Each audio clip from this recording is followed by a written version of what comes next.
For 3 years, the billionaire's autistic son has never looked at a single human face.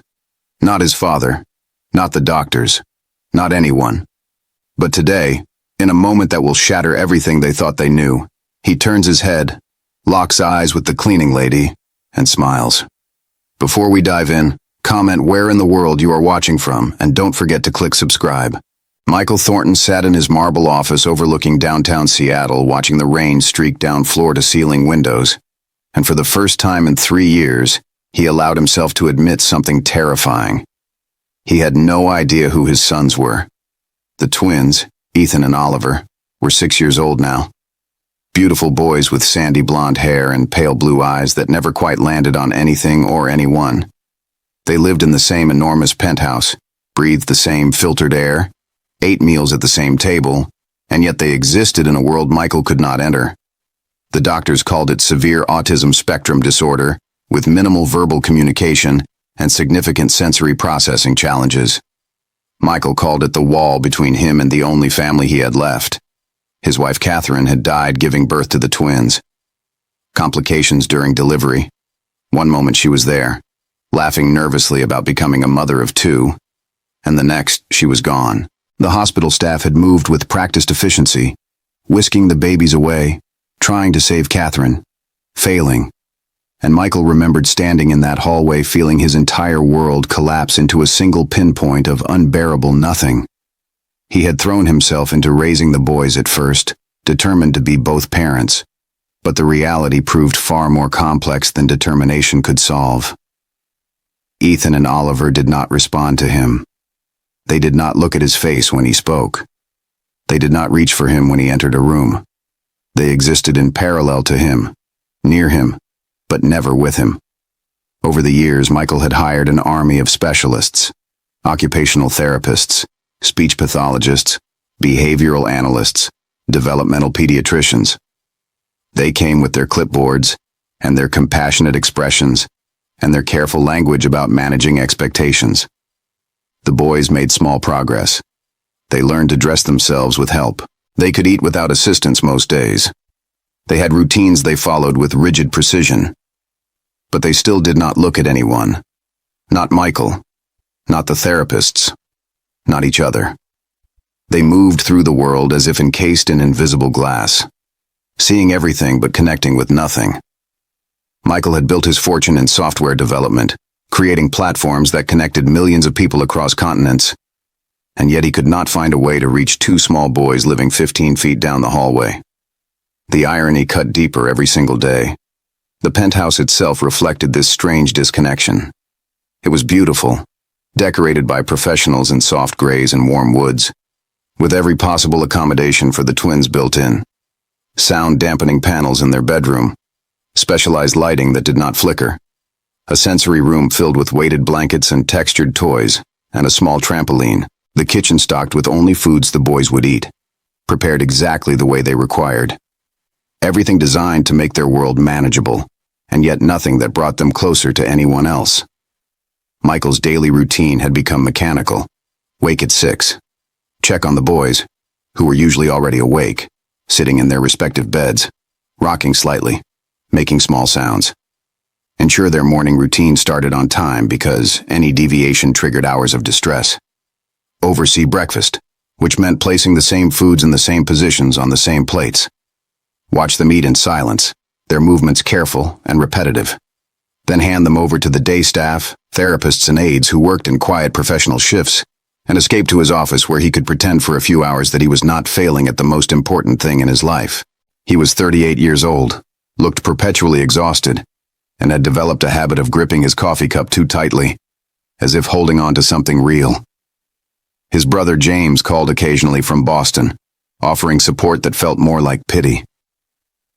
Friends from his previous life before Catherine, before the twins, had slowly drifted away, unable to understand why he did not just hire more help and return to the social world.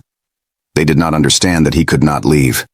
He was searching for something some moment when his sons would see him, and he could not stop searching even though year after year passed without that moment arriving. The penthouse employed a rotating staff of caregivers and housekeepers, most of whom lasted a few months before finding reasons to leave. The work was not particularly difficult, but the atmosphere weighed on people. The silence, the lack of response from the boys, the sense that nothing ever changed. Michael had stopped bothering to learn their names after the first year. They were professionals doing a job, and he was grateful for their work, but he kept his distance. He could not afford to let anyone close to the raw wound of his failure. And then Patricia Walker applied for the housekeeping position, and everything Michael thought he understood began to unravel. Patricia was 34 years old, though most people guessed younger, until they looked closely at her eyes.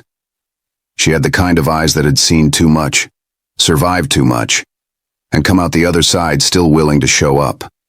She had worked in housekeeping for 12 years, moving through hotels, office buildings, and private homes with the same steady competence. She was not looking for connection or drama or anything beyond fair pay and reasonable hours. She needed the job because her younger sister was sick, really sick, and medical bills were swallowing every dollar Patricia could scrape together. The Thornton position paid well, better than anything else she had seen advertised, and the listing mentioned minimal interaction required, which suited her fine. She was tired of people. The interview took place on a gray Thursday afternoon. Michael met her in the kitchen, his tie loosened, and his expression professionally distant. Patricia noted the expensive watch, the careful posture, the way his eyes moved past her rather than settling. She had cleaned homes for enough wealthy people to recognize the type. Self-made, uncomfortable with staff, probably kind underneath but too wrapped up in his own problems to notice much else. She answered his questions simply. Yes, she had references. Yes, she understood the position required discretion. Yes, she was comfortable working in a home with children who had special needs. That last question made Michael pause, studying her more carefully. Most applicants became noticeably uncomfortable when he mentioned the twins. They smiled too brightly, or asked too many questions, or made assumptions about what the job would involve. Patricia just nodded and waited for the next question. He hired her on the spot, mostly because he was tired and she seemed unlikely to quit within the first week. Her first morning started at 7. One of the senior aides, a tired woman named Margaret, gave her a brief tour and explained the household schedule. The twins woke early. They required quiet. Their bedroom door stayed closed until 7:30, when Margaret or another aide helped them dress. Breakfast happened at 8 exactly. Michael usually left for his office by 8:30. The boys spent their day in various therapies or in the sensory room. Patricia should clean around their schedule, avoid sudden noises, and not expect any interaction from Ethan or Oliver. They would not acknowledge her presence. Patricia listened, filed the information away, and began her work in the far end of the penthouse, away from the main activity. She moved through the guest rooms and the formal dining area that looked like it had never been used, working with quiet efficiency. Around 9, she heard small sounds from down the hallway and glanced up to see 2 small boys walking in rigid single file behind an aide, heading toward what looked like a playroom. They were beautiful children, she noticed, with fine features and careful movements. But there was something heartbreaking about the way they walked, not holding hands, not looking around, just moving through space as if following an invisible track. Patricia returned to her dusting, and did not think much more about it until later that afternoon when she was cleaning the kitchen, and one of the boys appeared in the doorway. He stood completely still, his arms at his sides, his gaze fixed on something beyond her left shoulder. Patricia froze, cloth in hand, unsure of the protocol. The aide had said not to expect interaction, but she had not explained what to do if one of the boys simply appeared and stood there. She waited. The boy did not move.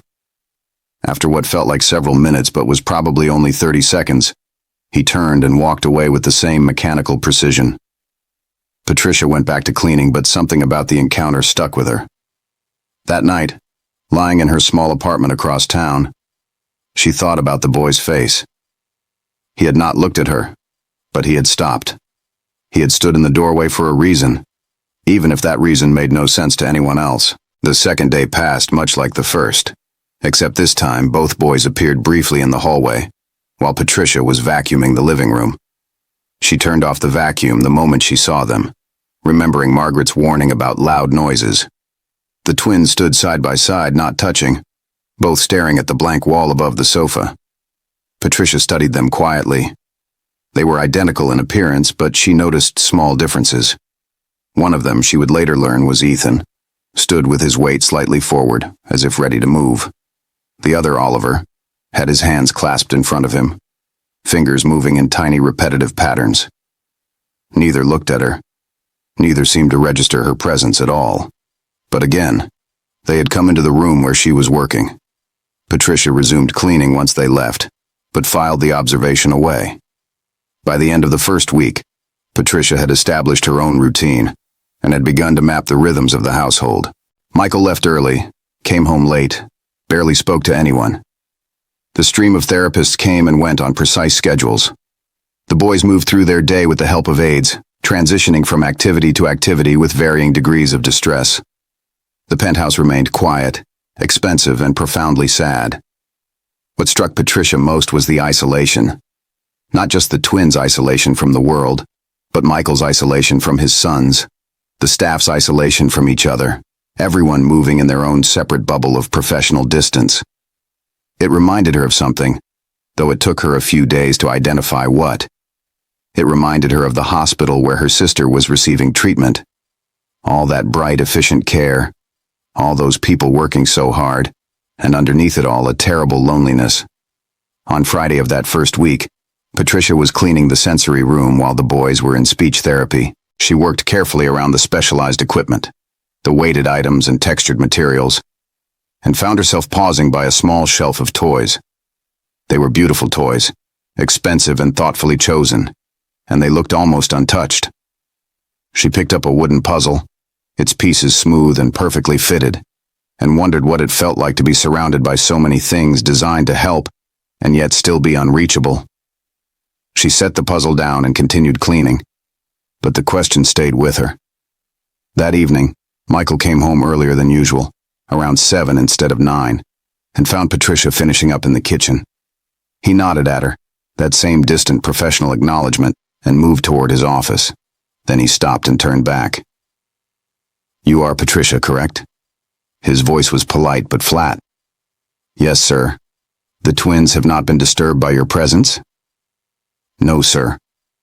At least I do not believe so." Michael nodded again, started to leave, then paused once more. He seemed to be struggling with something, the words not quite forming. Finally, he just said, "Thank you for your work," and disappeared down the hallway. Patricia finished wiping the counters and gathered her things. As she headed toward the front door, she passed the boys' bedroom. The door was slightly ajar, and she could see Oliver sitting on his bed, rocking gently, his hands moving through the same small pattern she had noticed earlier. Ethan sat on the other bed, completely still, staring at the wall. Neither made a sound. Patricia stood there for just a moment, watching, and felt something shift inside her chest. These were children living in a beautiful cage, surrounded by help that could not quite reach them, and nobody seemed to know what to do about it. She thought about her own sister, trapped in her hospital bed, and how sometimes the hardest thing was not the illness itself, but the way it cut people off from each other. She thought about all the visiting she had done, sitting beside that bed, trying to find ways to bridge the distance pain created. She did not know anything about autism or therapy or child development, but she knew about being present when someone could not ask for presence. She knew about showing up even when connection seemed impossible. She stood there a moment longer, then quietly pulled the door closed and left for the evening. The second week brought rain, the kind of relentless Seattle rain that turned the sky gray and made the penthouse feel even more isolated from the world outside. Patricia fell into her work rhythm, learning the house's particular needs, the spots that required extra attention, the schedule's non-negotiable timing. She continued to notice the boys' subtle presence, the way they would drift into rooms where she was working, never looking at her, but somehow aware. On Tuesday morning, while Patricia was cleaning the hallway, Ethan approached and stood about 5 feet away. She paused, letting him settle into whatever pattern had brought him there. He began to rock, a small movement from foot to foot, his gaze fixed somewhere past her shoulder. Patricia waited, not moving, and after a minute or two she started humming, Not loudly, not a song he would recognize, just a quiet sound that filled the silence without demanding attention. Ethan's rocking slowed slightly. He did not look at her, but his head tilted just a fraction, and Patricia felt a small surge of something. Not quite hope, but interest. She continued humming, keeping her body still, and after another minute Ethan turned and walked away. It was nothing. Less than nothing, really. A child standing near her while she made a sound. But Patricia could not shake the feeling that something had happened. Some tiny thread of connection that had not existed before. She did not mention it to anyone. What would she say? That one of the twins had listened to her humming. It sounded absurd even in her own head. Wednesday brought a small crisis.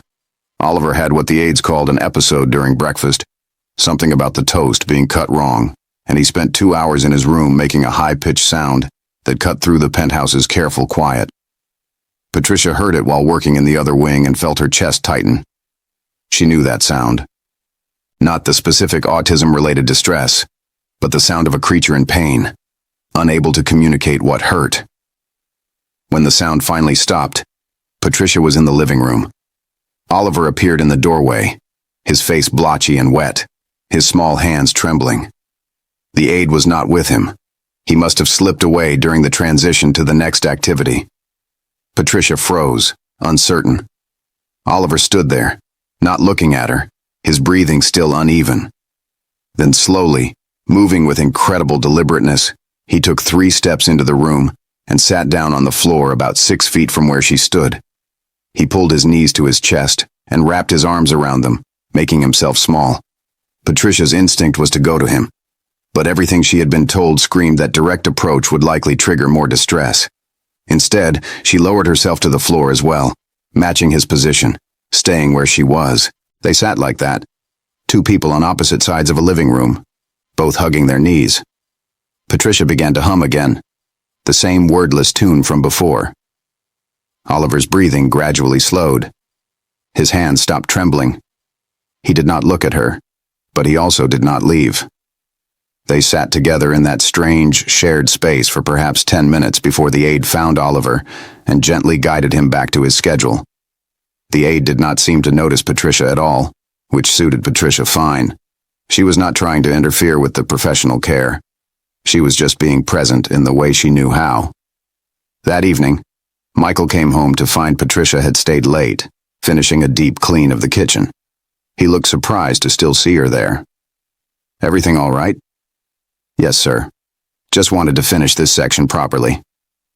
Michael nodded, moved to the refrigerator, pulled out a beer he probably should not be drinking on an empty stomach, and leaned against the counter. After a long silence, he said, "Oliver had a rough morning." "Yes, I heard. Does that happen often?" Michael's jaw tightened. "More than I wish it did." He took a long drink. "The doctors say it is part of how he processes overwhelming input. We try to minimize triggers, but sometimes it is unavoidable." Patricia nodded, choosing her words carefully. "He seems like he was very tired afterward." "I saw him briefly." Michael looked at her with something sharper than his usual distant politeness. "You saw him?" "Yes, sir. He came into the living room while I was working. Just sat for a bit. Then his aide came and got him." Michael was quiet for a long moment, studying her. The boys do not usually seek out people after an episode. They typically need to be alone. Patricia just nodded again, not sure what to say to that. Michael seemed to be wrestling with something. Then finally he straightened and said, "Thank you for not being alarmed. Some of the previous staff found the episodes disturbing." "I am not easily disturbed, sir." Michael looked at her with those tired eyes, and for the first time, Patricia saw past the professional distance to something rawer underneath. Grief, maybe, or just exhaustion so deep it had carved into his bones. He nodded once more and left the kitchen, taking his beer with him.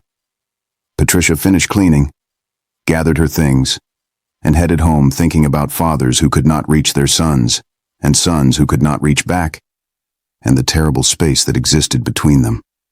The 3rd week was when things began to shift in ways that could not be ignored. Thursday morning, Patricia arrived to find the household in controlled chaos. Both twins were supposed to start with a new behavioral therapist, someone highly recommended who had driven up from Portland specifically for this consultation. Michael was home, dressed in a suit but clearly intending to observe the session. The senior aide, Margaret, looked stressed. The new therapist, a thin man with wire-rimmed glasses and an overly confident voice, had set up in the playroom with various materials and evaluation tools.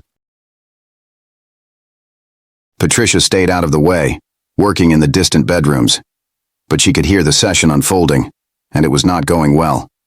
The therapist was using what he probably thought was an encouraging voice, bright and insistent, trying to engage the twins with toys and prompts. Ethan began making distressed sounds within the first 10 minutes. Oliver simply shut down, sitting motionless with his hands over his ears. The therapist pushed forward, apparently believing that persistence would yield breakthrough. Michael stood in the doorway, his expression unreadable but his posture rigid. Patricia could feel the tension from 3 rooms away. After about 30 minutes, the session dissolved entirely. Both boys were in distress. The therapist was making notes with pursed lips, and Margaret was trying to transition the twins to their sensory room to calm down. Michael followed the boys, his face drawn, and the therapist packed up his materials with the air of someone already planning his report about non-compliant patients. Patricia watched this unfold from the hallway and felt anger rise in her chest, hot and unexpected. That man had treated those children like puzzles to be solved, rather than people to be met. He had pushed and demanded and measured. And when they could not perform to his expectations, he had judged them as failures. She said nothing, of course. It was not her place. But when the therapist left and Margaret went to help the boys and Michael retreated to his office, Patricia found herself standing outside the sensory room door. She could hear small sounds from inside, the twins trying to regulate themselves after the overwhelming session. She knocked very softly, twice. The sounds paused. She waited, then opened the door just a few inches. Both boys were on the floor. Ethan on the trampoline rocking. Oliver wrapped in a weighted blanket. Neither looked at her. Patricia stepped inside and sat down against the wall, making herself small and unthreatening. She did not speak. She just sat there, being present, and after a few minutes she began to hum again. The same tune, soft and repetitive, and asking nothing of anyone. Ethan's rocking slowed. Oliver's hands stopped their frantic movement under the blanket. Patricia hummed and waited. Time stretched in that odd way it does when nothing is happening but everything is shifting. Gradually, minute by minute, the twins' distress eased. Their breathing evened. The room stopped feeling like a pressure cooker about to explode. Patricia did not move, did not try to touch them or talk to them. She just existed in the same space, humming occasionally, letting them know they were not alone but also not demanding anything. After what might have been 30 minutes or might have been an hour, Oliver slowly emerged from under the blanket. He sat up, his face still blotchy but calmer, and for just a fraction of a second his eyes moved across the space where Patricia sat. Not looking at her, not quite, but acknowledging. Then Ethan climbed off the trampoline and sat down near his brother, close but not touching, and made a small sound that was not distress. Patricia felt her throat tighten. She stood slowly, nodded to the empty air between them, and left the room, closing the door gently behind her. She went back to her cleaning, heart pounding, not entirely sure what had just occurred but knowing it was something. Michael found her 20 minutes later in the laundry room. His expression was complicated, uncertain in a way she had not seen before. "Margaret told me you were in the sensory room with the boys." Patricia straightened, ready for criticism. "Yes, sir. I heard them distressed and thought perhaps a quiet presence might help. I did not touch them or interfere with their routine." Michael was quiet, studying her. They calmed down. Margaret said it usually takes much longer after a session like that. Patricia did not know what to say to that, so she just waited. Michael rubbed his face, and when he spoke again, his voice was different, less armored. "What did you do?" "I sat with them. I hummed a little. Mostly I just was there." "You just sat there?" "Yes, sir." Michael looked at her with something that might have been wonder or might have been disbelief. We have had dozens of trained professionals work with those boys. Therapists with credentials and methods and years of experience. And you just sat there.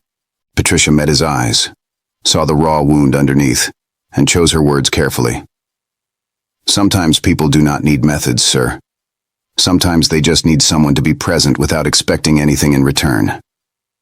Michael opened his mouth, closed it, then turned and walked away. Patricia went back to folding laundry, her hands shaking slightly, wondering if she had just crossed a line that would get her fired. But that afternoon, Michael called her into his office. She had never been in there before. It was neat, masculine, with bookshelves full of technical manuals and framed photos he kept turned away from casual view. He gestured for her to sit, which she did, spine straight. Patricia, I want to understand what happened today. The directness caught her off guard. I'm not entirely sure, sir, but I think maybe those boys are so surrounded by people trying to fix them that nobody is just being with them. Michael leaned back in his chair, his expression pained. We are trying to help them. I know, sir, and I am sure all that help is important. But maybe sometimes they need a break from being helped. They need someone who asks nothing and just exists near them. Is that what you did? Yes. And they calmed. Yes. Michael was quiet for a long time. Finally, he said, You lost a child. Patricia's breath caught. It had been in her initial interview a single sentence, but she had not expected him to remember or to bring it up. Yes, sir. A daughter. She was 2 months old. His eyes softened fractionally. I'm sorry. Patricia nodded, not trusting her voice. Michael seemed to be making a decision, weighing something. Then he said, I'm going to ask you something highly irregular. I would like you to spend some time with the twins, not as a therapist or aide, just as a presence. Whatever you were doing today, I would like you to continue doing it. Patricia stared at him. Sir, I am the housekeeper. I have no training in special needs care, I know, but you have something those trained professionals do not have. What is that?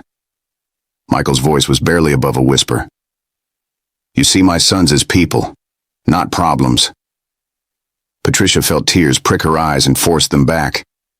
She thought about her daughter, about all the medical professionals who had tried so hard to save her, and how in the end all Patricia had wanted was time to just hold her baby without tubes and monitors. She thought about how desperate she had been for someone to acknowledge that her daughter was not just a failing set of vital signs, but a person, brief as her life had been.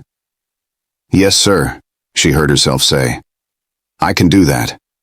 The arrangement was unusual, and probably violated several professional boundaries, but Michael did not care anymore. He was beyond caring about protocol. His sons had responded to Patricia in a way they had never responded to anyone else, and he was willing to try anything. Patricia's schedule shifted. She still cleaned, but now she also spent an hour each morning and afternoon simply being present with the twins. She did not follow therapy protocols or work on developmental goals. She just existed in their space. Sometimes in the sensory room, sometimes in the living room, sometimes in the hallway. She hummed. She sat quietly. She asked nothing of them. And slowly, almost imperceptibly at first, things began to change. Ethan started seeking her out. Not in an obvious way, but he would drift into whatever room she was in and settle somewhere nearby. Oliver began making small sounds when she was present. Not distress sounds, but something softer, almost conversational. They still did not look at her, but their awareness of her presence became unmistakable. The professional staff noticed, and had mixed reactions. Margaret seemed relieved, grateful for anything that helped the boys stay regulated. The rotating therapists were more skeptical, some openly questioning whether Patricia's presence was interfering with their protocols.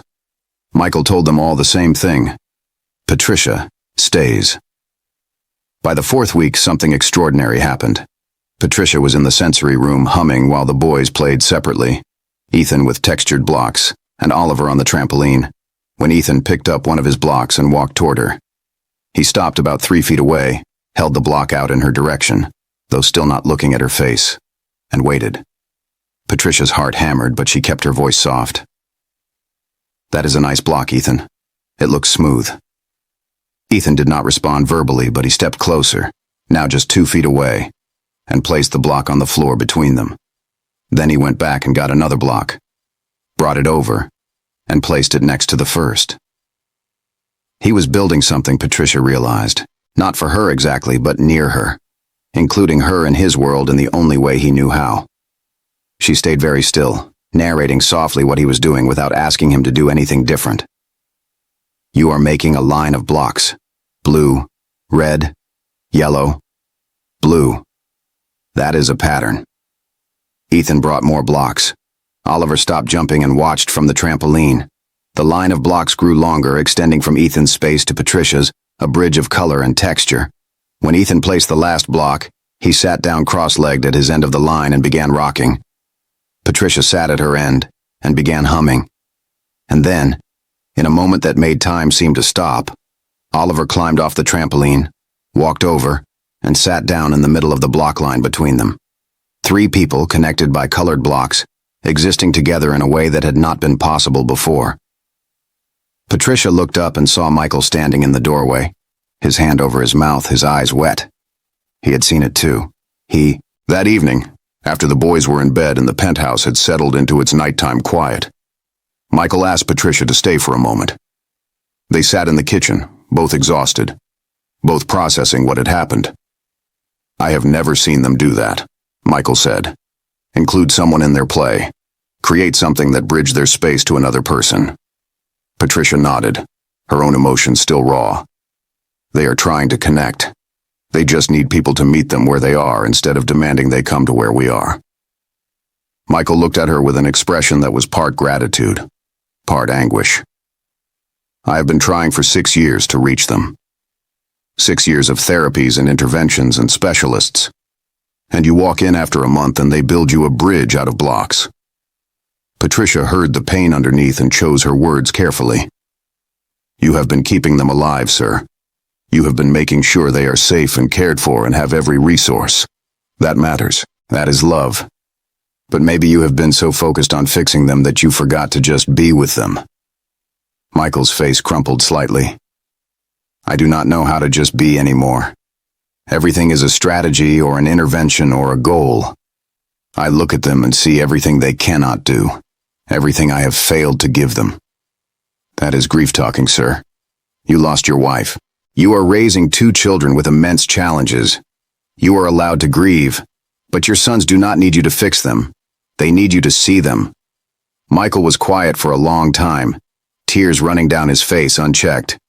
Then he said, "Will you teach me?" "Teach you what?" "How to be present. How to just sit with them the way you do. I want to know my sons. I want them to know me." Patricia felt her own tears starting and did not try to stop them. "Yes," she said. "I can do that." The following weeks brought a transformation that was both subtle and profound. Michael began joining Patricia during her time with the twins, learning to sit quietly, to hum, to exist without agenda. It was harder for him than Patricia expected. He kept wanting to guide or teach or shape the interactions into something productive. Patricia would gently redirect him. "Just be," she would say. "They do not need you to do anything. They need you to be someone." Slowly, Michael learned. He learned to sit on the floor and wait. He learned to notice small gestures, the tilt of a head or the pause in rocking that meant something. He learned that his sons communicated constantly, just not in ways anyone had been looking for.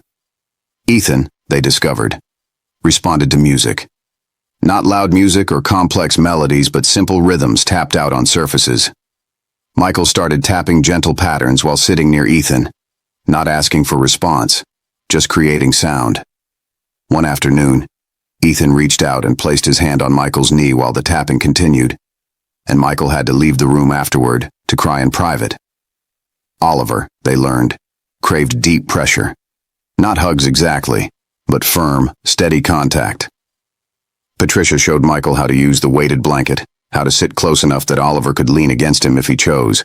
It took days, but eventually Oliver did lean, just slightly, his shoulder against Michael's arm, and Michael sat frozen, barely breathing, terrified to move and break the moment. The professional therapists continued their work, and Michael did not discontinue their services, but he insisted they adjust their approach. Less pushing, more observing, more meeting the boys where they were. Some therapists adapted, others quit, unable to work within the new parameters. Michael did not care. For the first time in 6 years, he was building something real with his sons, and no professional protocol was worth sacrificing that. Patricia watched this unfold with quiet satisfaction. She had not fixed anything, she knew. The twins were still autistic, still faced immense challenges, still lived in a world most people could not fully understand. But they were no longer isolated. They had presence, connection, the knowledge that they were seen and valued exactly as they were. And Michael was no longer a father failing at an impossible task. He was a father learning a new language, learning to meet his children in their world, instead of demanding they enter his. One evening about 8 weeks after Patricia had started, she was preparing to leave when she heard Michael's voice from the sensory room. She paused in the hallway, not meaning to eavesdrop but unable to help herself. Michael was talking to the twins in a soft, steady voice. "I'm sorry I did not know how to find you before. I was so scared of losing you that I forgot you were already here. I love you both so much. I am learning. I will keep learning." There was silence, then the sound of humming. Michael had learned Patricia's wordless tune and was offering it to his sons. Patricia heard one of the twins, she thought it was Oliver, make a small responding sound. Not words, but communication. Then she heard Ethan begin to rock. The familiar rhythm, but this time Michael's voice joined in, narrating. "You are rocking. I see you moving. I am here with you." Patricia slipped out quietly, not wanting to intrude on the moment. She walked to her car with tears on her face, thinking about healing and connection, and how sometimes the most profound changes came from the simplest acts. Being present, seeing people as they were, asking nothing, offering everything. The penthouse transformed from a beautiful isolation chamber into something that felt almost like a home. Michael rearranged his work schedule, taking morning meetings from home so he could be with the twins during their most alert hours. The stream of therapists thinned to just a few trusted professionals who understood the new approach. The sensory room became a gathering place where Michael and Patricia and the twins would sit together in comfortable silence or gentle sound. The boys began to show more of themselves. Ethan had a sense of humor, they discovered, laughing in his unique way when Michael made silly sounds or when patterns broke in unexpected ways. Oliver loved texture, running his fingers over surfaces for hours, and Michael learned to appreciate this as communication, Oliver's way of exploring and understanding his world. They were still nonverbal, still required routine, still had episodes of distress when things became overwhelming, but they were no longer unreachable. They were boys with preferences and personalities and their own form of engagement with the people who loved them. 3 months after Patricia had arrived, the twins did something no one had expected. It was a Saturday morning, one of the times Michael had started staying home, and they were all in the living room together. Michael sat on the couch with coffee. Patricia sat in the armchair with tea. The twins were on the floor with their respective activities, and then Ethan stood up, walked over to Michael, and without preamble climbed onto the couch beside him. He did not look at Michael's face, but he settled against Michael's side, his weight warm and solid, and stayed there. Michael's hand shook as he set down his coffee. He looked at Patricia with such naked joy she had to look away. Patricia was crying openly, not bothering to hide it. Oliver watched this for a moment, then stood and walked to Patricia's chair. He leaned against her knees, his head resting on her leg, and made a sound that was almost a sigh. 4 people in a living room, connected by touch and presence, by months of patient showing up and learning and being. Patricia felt her daughter's absence like a hole in her chest, as she always did. But she also felt purpose. She had not been able to save her baby, but she had helped save these boys from isolation. She had helped a father find his sons. It was not the same. Could never be the same. But it was something. That afternoon, Michael asked Patricia to sit with him while the boys napped. He looked lighter somehow, younger. The deep lines around his eyes less pronounced. "I want to offer you a different position," he said. "Not housekeeper, though you are welcome to continue those duties if you prefer. I want to hire you as a family coordinator, someone who helps me maintain what we have built here. More pay, better hours, and most importantly, continued presence with the boys. Patricia had known this was coming, had felt the shift in her role over the past weeks. Yes, she said simply. Michael smiled, a real smile, maybe the first she had seen from him. Thank you, he said, for seeing what everyone else missed, for being stubborn enough to just sit on the floor and hum, for teaching me how to be a father to the sons I have instead of grieving the sons I thought I should have. Patricia nodded, throat tight.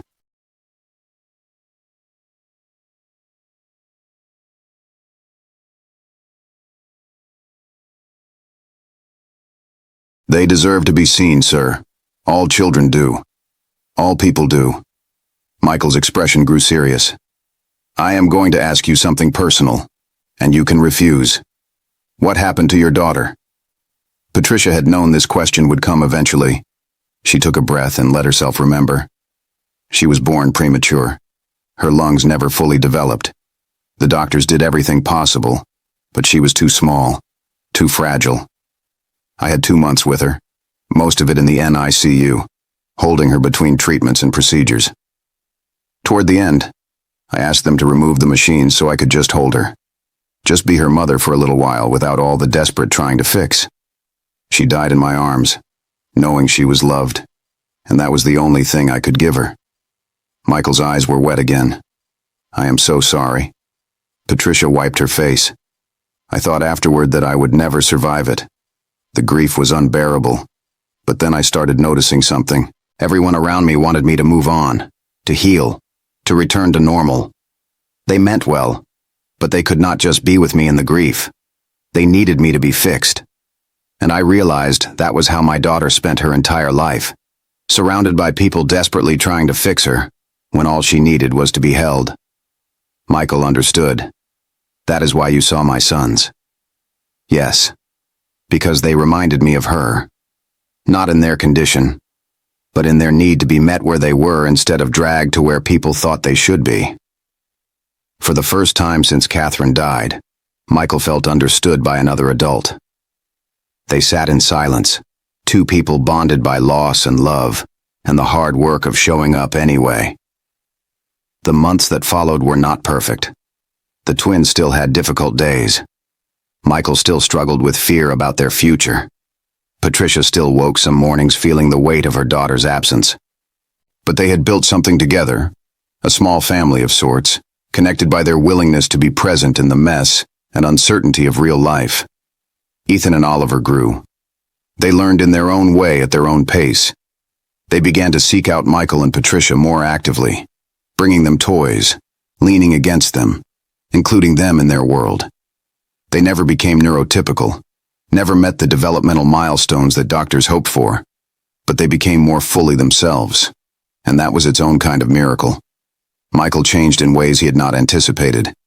He became less focused on his business empire, more focused on the life happening in his own home. He started sleeping better. He laughed more. He learned to find joy in moments that most people would not even notice. A specific pattern Ethan created with blocks. A sound Oliver made that was almost singing. And Patricia, who had come to the penthouse lost and grieving and needing a paycheck, found a purpose she had not been looking for. She was not replacing her daughter, could never do that. But she was honoring her daughter's brief life by ensuring other children were seen and valued exactly as they were. 1 year after Patricia had started working for Michael, the 4 of them took a trip to the coast. It was a carefully planned expedition, with all the accommodations and backup plans necessary for the twins. But it happened. They stood on the beach together, Michael holding Ethan's hand, Patricia holding Oliver's hand, watching the waves. The twins did not run and play the way other children might, but Oliver crouched and ran his fingers through the sand, over and over, finding joy in the texture. Ethan watched the rhythm of the waves, rocking slightly in time with the water's movement. Are they happy? Michael asked quietly. Patricia watched the boys, their faces peaceful in the way that meant contentment. Yes, she said. They are exactly where they want to be. doing exactly what they need to do. And we get to witness it. Michael looked at her, then at his sons, then back at the endless ocean. For so long he had tried to pull his boys out of their world and into his, never understanding that he could enter theirs instead. It was not the life he had imagined back when Catherine was pregnant, back when he had dreams of teaching them to sail or attending their college graduations. But it was a life full of real connection and hard-earned understanding and love that met people where they were. That evening, back in the rental house, after the boys were settled in their sleeping bags with their familiar bedtime routines adapted to a new space, Michael and Patricia sat on the deck watching the sunset. "You know what the biggest thing is that you taught me?" Michael asked. Patricia shook her head. Michael was quiet for a moment, finding the words. "You taught me that my sons were never broken. They were always whole, complete people. I was the one who needed fixing. I needed to learn a new way of seeing, a new way of loving. You gave me that gift." Patricia felt tears on her face for the 1,000th time since meeting this family. "You gave yourself that gift, sir. You were willing to learn. That is what made the difference." They sat in comfortable silence as the sky turned pink and gold. Inside, Ethan began humming, the same tune Patricia had first offered months ago, and Oliver joined in with his own sound, and the two boys created a harmony that was uniquely theirs. Michael smiled, listening. "That is the most beautiful sound I have ever heard." Patricia had to agree. 2 years later, the changes had become permanent. Michael had scaled back his business involvement significantly, focusing on ventures he could manage largely from home. The penthouse had been remodeled based on what they had learned about the twins' needs, with more sensory spaces and better sound management. Patricia had moved into the guest wing, functioning as a full member of the household rather than staff. The boys were 8 now, taller and more coordinated, but still navigating the world in their particular way. They had a small group of therapists who worked with them weekly, all of whom understood the philosophy of meeting rather than molding. The twins had learned some adaptive communication, using pictures and gestures to express needs when sounds were not enough. But the most significant change was in the quality of connection. Ethan and Oliver sought out presence now, actively bringing Michael or Patricia into their activities. They had preferences about who did what with them. Ethan preferred Michael for the rhythmic games, the tapping and rocking in unison. Oliver preferred Patricia for the quiet sitting, the texture exploration, the deep pressure comfort. And sometimes, in moments that still made Michael's breath catch, the boys would play together, building their block bridges between their separate worlds, creating shared space in their own unique way. One evening, after a particularly good day, Michael found Patricia in the kitchen making tea. He poured himself a glass of wine and leaned against the counter, in the spot that had become habit over these 2 years. "I had lunch with James today," he said. "My brother." "Oh? How is he?" "Confused," Michael said with a slight smile. "He thinks I have lost my mind, gave up half my company, turned down board positions, spend my days sitting on the floor humming with my autistic sons. He does not understand at all." "Do you care?" Michael thought about it. Number. Not even a little. I tried it his way, the way everyone said I should. Chasing success and delegating the hard parts and measuring everything by outcomes. I was miserable, and I was failing the people who mattered most. This way, sitting on floors and learning new languages and being present for small moments. This is the only success that matters. Patricia nodded. "Your sons are lucky to have you." Michael looked at her seriously. "We are all lucky to have you. You saw something everyone else missed, and you were brave enough to act on it even when you had no authority or training or reason to get involved." Patricia thought about that first week, standing outside the sensory room after the disastrous therapy session, making the choice to go inside and just sit. "I lost my daughter," she said quietly. "But maybe she sent me here to find these boys who needed what I learned from her." "That sounds right to you?" Michael asked gently. Patricia smiled. "Sometimes. Other times it feels like chaos and coincidence. But when Ethan puts his head on my shoulder, or Oliver brings me a rock he found, because he wants me to feel how smooth it is, I think maybe there is meaning in the connection we build. even if the universe is random. They stood in comfortable silence, these two people who had become family through shared presence and patient love. Upstairs, a thump sounded, then laughter. Both twins laughing, which still felt like winning the lottery. "Want to go see what is so funny?"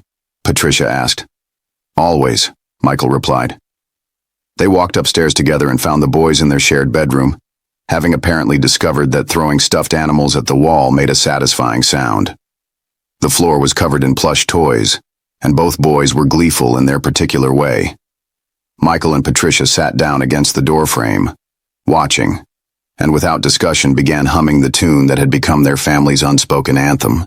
The twins continued playing, secure in the presence of people who saw them, loved them, and asked nothing more than to be allowed to witness their world. Later that night, after everything had settled and the penthouse was dark and quiet, Michael stood in the hallway looking at the family photos he had finally put up. Professional shots, yes, but also candid ones Patricia had taken. Ethan concentrating on a block tower. Oliver running his fingers over a piece of driftwood. All four of them on the beach, not posed, just existing together. Catherine smiled out from one photo, young and beautiful and gone. Michael touched the glass gently. "I wish you could see them," he whispered.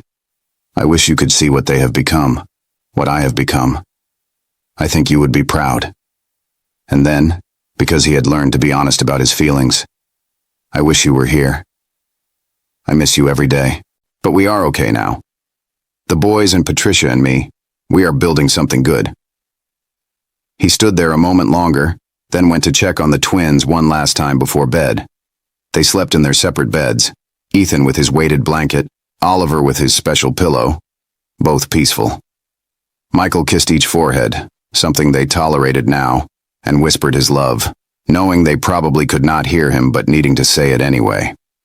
In her room, Patricia lay in bed, looking at the photo of her daughter she kept on the nightstand. A tiny baby connected to wires and tubes, but with her eyes open, looking at the camera. Looking at Patricia, who had taken the photo with shaking hands. "Hi, baby girl," Patricia whispered. "I think about you every day. I hope wherever you are you know how much you mattered. How you taught me to be present. How you made me understand what it means to love someone exactly as they are." She touched the photo gently, then turned off the light. In the darkness, she could hear the penthouse settling around her. This place that had become home. This family that had grown around presence and patience and the willingness to learn new languages of love. Tomorrow would bring new challenges, because it always did. But tomorrow would also bring Ethan seeking her out for humming time, and Oliver pressing his favorite rock into her palm, and Michael smiling real smiles, and all four of them navigating the world together. Outside, Seattle sparkled under clear skies, rare and beautiful. Inside, four people slept, connected by the invisible threads of presence and understanding, by the choice to show up and be with, rather than the need to fix and change. And in the morning, they would wake and begin again, building their bridges of blocks and sound and touch, creating a world where different did not mean less, where connection came in infinite forms, and where being seen exactly as you were was the greatest gift anyone could offer. 3 years after Patricia first walked through those penthouse doors, something remarkable happened that nobody had predicted. It was a Tuesday afternoon, unremarkable in most ways, when Ethan was working with one of his therapists on pattern recognition. Patricia was nearby folding laundry, her presence now so integrated into the household that she moved through spaces without disrupting the boys' focus. The therapist was showing Ethan pictures of different facial expressions, part of a long-term effort to help him recognize emotions in others. Ethan had never shown much interest in faces before, always looking past them or around them but never directly at them. But on this day, when the therapist held up a picture of a smiling woman, Ethan paused. He tilted his head in that particular way that meant something had captured his attention. Then slowly, deliberately, he turned and looked directly at Patricia's face. Not past her shoulder, not at the wall behind her, but at her eyes. It lasted maybe 3 seconds. But in those 3 seconds, Patricia saw recognition, connection. intentional acknowledgement. Ethan was looking at her and seeing her, choosing to meet her gaze in a way he had never done with anyone.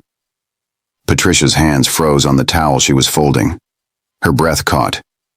The therapist noticed and went very still, not wanting to break the moment.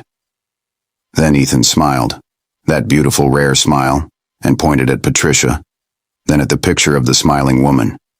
The message was clear. You smile like her. You make me feel the way that smile looks. Patricia felt tears streaming down her face. After 3 years of being present, of asking nothing, of simply existing beside these boys, Ethan had chosen to truly see her and to let her know he saw her. Michael came home that evening to find Patricia and the therapist both crying happy tears, while Ethan played contentedly with his blocks, probably unaware of the magnitude of what he had done. When they told Michael what had happened, he sat down heavily on the couch, overwhelmed. He looked at his son, this child he had once thought would never connect with another human being, and saw a boy who had simply needed time and space and patience to do things his own way. That evening after dinner, Oliver did something equally unexpected. He walked over to Patricia carrying a small box he had decorated himself with stickers and carefully chosen colors. He held it out to her, still not making eye contact, but clearly offering a gift. Inside the box was a collection of smooth stones Oliver had gathered over months, each one selected for its particular texture. It was his most treasured collection, and he was giving it to Patricia. She understood immediately what this meant. In Oliver's language, he was saying, "Thank you. I trust you. You matter to me. You are part of my world." She accepted the box with shaking hands and pulled Oliver into a gentle hug, the kind of deep pressure he loved, and felt him relax against her completely. Michael watched these exchanges and understood that his family, unconventional and imperfect, and nothing like what he had once imagined, was exactly right. They had all learned to speak each other's languages, to value connection over convention, to measure success not in milestones reached but in moments of genuine presence shared. He had 2 sons who would always see the world differently, who would always need support and understanding, who would always move through life on their own unique paths. But they were no longer isolated. They were no longer unreachable. They were beloved and loving in their own perfect way. Finally, we've reached the end of this story. I'm extremely happy that you've made it this far. Thank you very much for watching. Until next time.